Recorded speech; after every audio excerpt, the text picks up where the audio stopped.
జూబ్లీహిల్స్ ఉప ఎన్నికపై మనతో మాట్లాడడానికి బీజేపీ రాష్ట్ర అధ్యక్షుడు రామచంద్ర గారు ఉన్నారు. సార్ చెప్పండి, ఇప్పుడు మీరు కాంగ్రెస్ పార్టీ కనుక గెలిస్తే 6 గ్యారెంటీలు సగం ఒక వినూత్న ప్రచారం అయితే ఇప్పుడు చెప్పారు. అవి ఏంటి సార్, ఎట్లా ఉంటుంది అసలు? ఎట్లా ఉంటుందంటే ప్రజలు ఆలోచిస్తున్నారు. వీరు 6 గ్యారెంటీ అసలు తీయలేదు, ఇప్పుడు ఏమి ఇస్తారు మాకు? వాళ్ళు అక్కడ మొత్తుకుంటున్నారు, చాలామంది కంప్లైంట్ చేస్తున్నారు. సార్ అని గెలిస్తే మాకు ఇది దోకా అవుతుంది, అదవుతుంది, మా ల్యాండ్ గుంజుకుంటారు, మా ప్లాట్లు గుంజుకుంటారు, మా ఇల్లు పోతాయి, మా దగ్గర ఇది అవుతుంది అని చెప్పి వాళ్ళు బాధపడుతూ ఉన్నారు. కాబట్టి ఈరోజు ప్రచారం చేసినా కూడా ఈరోజు మజ్లిస్ పార్టీ యొక్క దోస్తాన్ని చేసి కాంగ్రెస్ పార్టీ ఈరోజు లా అండ్ ఆర్డర్ ప్రాబ్లం ఏ విధంగా మీరు చూడండి.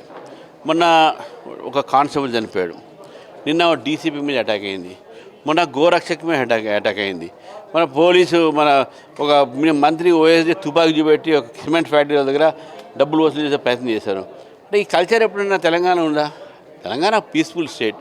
మళ్ళీ ఈ రకమైనటువంటి పరిస్థితి ఈరోజు హైదరాబాద్లో రాకూడదు, తెలంగాణ రాకూడదు అని చెప్పి మేము చెప్తా ఉన్నాం. అంటే మీరు ఇప్పుడు కొద్దిసేపు క్రితం 6 గ్యారెంటీలు కూడా చెప్పారు, అంటే రౌడీలకు అది ఇస్తారు, పెన్షన్ ఇస్తారు అనేది. అది సెటారికే చెప్పాను, అందుకని పొలిటికల్ సెటార్ అది. ఇప్పుడు మీరు రేపు మహాపాదయాత్ర కూడా చెబుతున్నారు కదా, ఎట్లా ఉండబోతుంది అసలు? మీ 60 స్థానాల్లో 60 మంది నాయకులు పెద్ద స్థాయిలో మేము చేసిపోతున్నాం.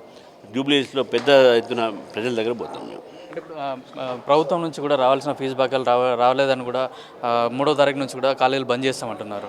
గతంలో కూడా కాంగ్రెస్ హామీ ఇచ్చి కూడా దాన్ని తప్పలేదు. మేము అందుకే అంటున్నా, కాంగ్రెస్ మోసపూరితమైనటువంటి వాగ్దానం చేస్తుంది. మేము కాలేజ్ ఫీ రీఎంబర్స్మెంట్ సంబంధించిన దాంట్లో కాలేజీ ఒక పిల్లలతో విద్యార్థులతో వాళ్ళ ఒక సిబ్బందితో మీరు ఉన్నాం కలిసిన. ఎందుకంటే వాళ్ళకు శాలరీస్ రావాలన్నా, పిల్లలకు ఎడ్యుకేషన్ కంప్లీట్ చేయాలన్నా ఈ ఫీజు బకాయిలు వాళ్ళు రిలీజ్ చేయాల్సి ఉంది.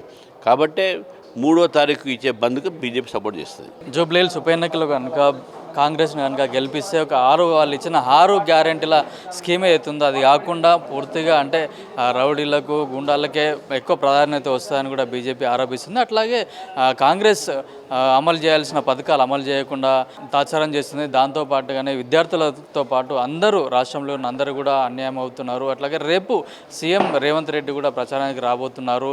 సీఎం రేవంత్ రెడ్డి కూడా వచ్చి ప్రజలకు ఇచ్చిన హామీలు నెరవేర్చకుండా వాళ్ళను ఏ ముఖం పెట్టుకొని కూడా జూబ్లీహిల్స్లో ప్రజలను ఓట్లు అడుగుతారని కూడా బీజేపీ డిమాండ్ ఎద్దేవా చేస్తుంది. అయితే మొత్తానికి జూబ్లీహిల్స్ ప్రజలు కూడా ఆలోచించుకొని ఓటేయాలని చెప్పి కూడా బీజేపీ రాష్ట్ర అధ్యక్షుడు రామచంద్రరావు జూబ్లీహిల్స్ ప్రజలకు విజ్ఞప్తి చేస్తున్నారు. కెమెరామెన్ తరుణ్తో కిరణ్ కుమార్, పల్లవి టీవీ, హైదరాబాద్.